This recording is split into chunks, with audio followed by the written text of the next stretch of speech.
everybody? It's David from the 80s, and you are now entering the Cinema Chop Shop. So park your ass right there.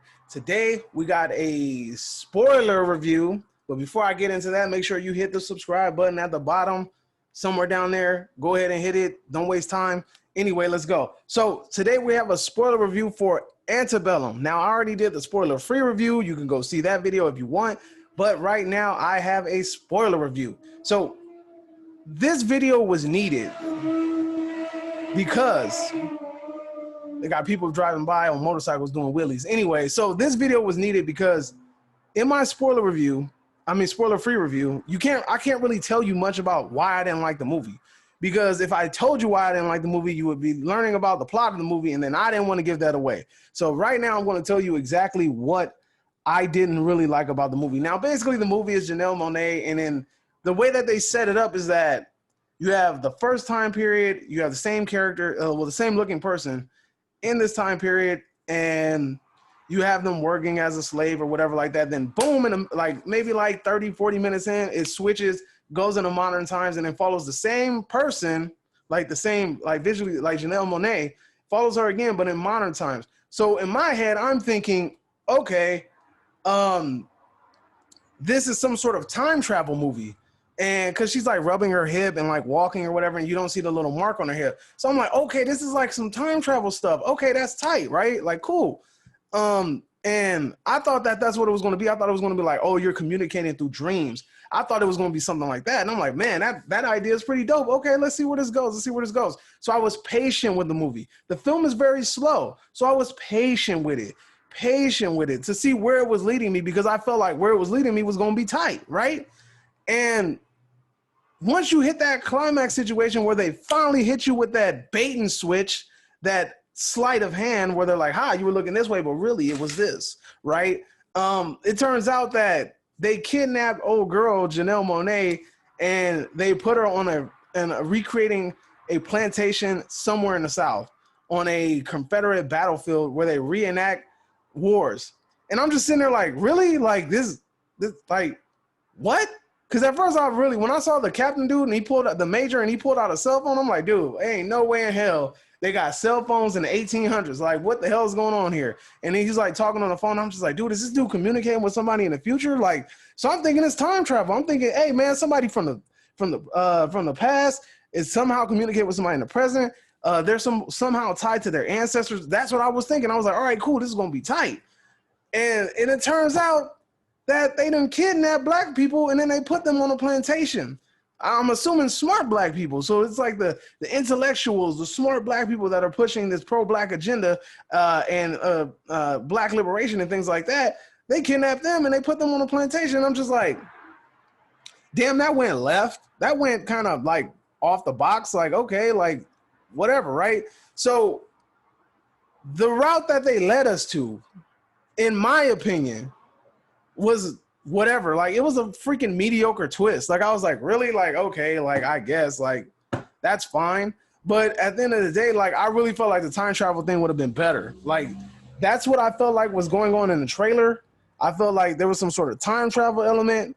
I didn't have no idea that it was really people getting kidnapped and put on a plantation. I did not have any clue that that's what that was. And that's the bait and switch. That's the sleight of hand. That's the whole, like, hey, look this way, and we're going to give you this, right? Cool, fine. But at the end of the day, like, I really felt like what we got wasn't worth it. Like, I was just like, damn, like, okay, old boy got killed with an axe, old dude got stabbed with a sword, she ran on a battlefield screaming like a maniac, and she gets free because she gets a cell phone signal to her boyfriend. Tight, okay, like, really cool. But really, dude, like, if you watch this movie, like, I honestly, like, felt like most of the characters that were introduced in this film, I didn't care about them. Like, all the little dialogue with her little homegirls and shit, like, I didn't care. Like, that whole eating scene, pointless. Completely had no point whatsoever. Like, I didn't have to, like, if the whole point of her going to that dinner was that she was going to get kidnapped, you could have cut out all the shit that happened at dinner and just got her kidnapped. Like, that's literally 20 minutes of my life that I just didn't need. Like, I really need to hear y'all talk about, like, old dude flirting with what's her name, and y'all talking about getting freaky and shit and like all this other stuff. Like, why did I need to hear that? If the whole point of her going to dinner was that so she can get out, so she could get kidnapped, then why do I need to listen to you talk? Why did I need to hear about your the scene with the table? Like all of that shit seems so pointless to me, right? And then the girl, the one that called her, was like, "Oh, that lipstick looks good on you." That fucking conversation. Okay, I get it. Whatever. You're trying to introduce the character that's the main villain or whatever like that, and you're trying to give us a glimpse of her. And then it turns around and like she ends up breaking into her room, using her lipstick, throwing her stuff all over the place, putting hair all over her bed. And I'm just like, what was the point of this scene? Like, I don't get it. I really don't. Like, you could have just showed her still the lipstick and that's about it. Or something like that. Like, it was really, really stupid. Like, I didn't get the whole purpose of that scene, right? And, like, it was just stupid, right? And then on top of that, who the hell gets into an Uber or a Lyft and then you tell the driver to turn it down, and this dude or chick just keeps the damn music up? Wouldn't you be kind of suspicious? And on top of that, you got a blacked out car for an Uber car, and I know you know what your driver looked like, so it's kind of weird that you didn't look and then see inside the car and see if it was your driver before you got in. Like, come on, man. Come on. Really? Anyway, what else this crazy ass movie. Dude, look, man, like at the end of the day, like I said, I didn't really expect for it to be a movie where you're kidnapping people and putting them on a plantation. I really didn't expect that. And the fact that that was unexpected, it kind of caught me off guard, and bravo to you for that. But at the end of the day, like, it still wasn't as good as what I thought was going to happen. Like, it really wasn't like as good as what I thought. Also, the funny scene I can finally talk to you guys about, that scene where she was trying to learn like where to step on so the floor wouldn't creak, and she was widening her legs with that cowboy stance and was walking like she was about to start shooting varmints. That shit was hilarious. I know it wasn't supposed to be funny, but it was funny. All right, freaking hilarious. What else about this damn movie? I can't even think of anything else. Like, this movie really just felt like a bunch of filler. Like, it honestly was like I could have lived without seeing a lot of this movie. And it's really bad when you're watching a movie and it's really bad when you're watching a movie and you honestly feel like it has no purpose. Like, it really serves no purpose. Like, if you're not into like films like this, and honestly, I'm very disappointed with Peele's team. I get where they were trying to go with this film. I really do. I respect their grind. I respect their storytelling, but they're having a really hard time reproducing that magic that came from Get Out. And it's really like, it's going to be like chasing a unicorn now.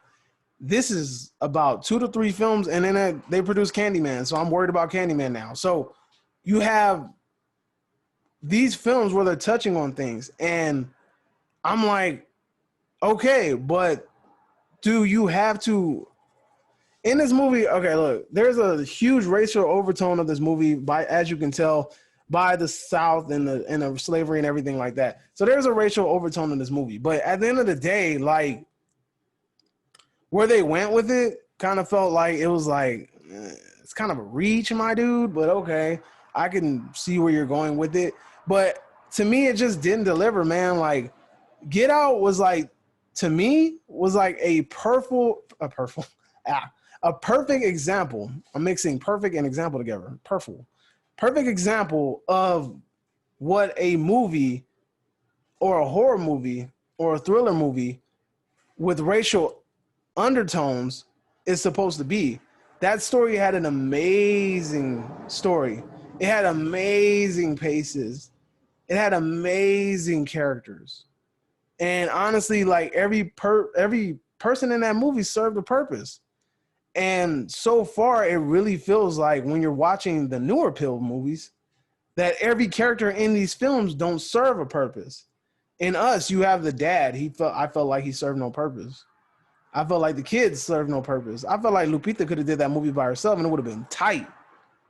All right. So then you have this movie. Okay, she had a husband, tight. She had a daughter, tight. This southern white lady that was random as shit. And then we don't see her again to the end of the movie. The only satisfying thing in the movie is the climax where all the killing begins. Once they start killing dude, when that dude got stabbed, other dude got hit with an axe, the other dudes got burned, the lady got dragged and ran into a wall with that horse. All that shit was tight. But at the same time, it was about an hour and 30 minutes, a little bit too late. And I shouldn't have to wait an hour and 30 minutes for a damn film to pick up and catch my interest. I feel like they are really going to be chasing a unicorn, and it's going to be hard as hell to recreate that magic from Get Out. And honestly, you're not going to do it by going this route. You need to honestly go outside of the bubble. Because honestly, dude, that payoff, they were kidnapped to put on a slave plantation. That shit is weak. Like, seriously, like that's a weak ass twist. I really thought that time travel shit that I was thinking of would have been better. And if you steal my damn time travel idea, I'm going to slap you. But anyway, I digress. All right, so whatever. So we have this Antebellum rant. It has become a rant now because I'm clearly upset about thinking about this damn movie. So tell me what you think. Tell me if you agree. Tell me if you disagree. Whatever the case may be, don't forget to hit that subscribe button on the way out. And until next time, adios.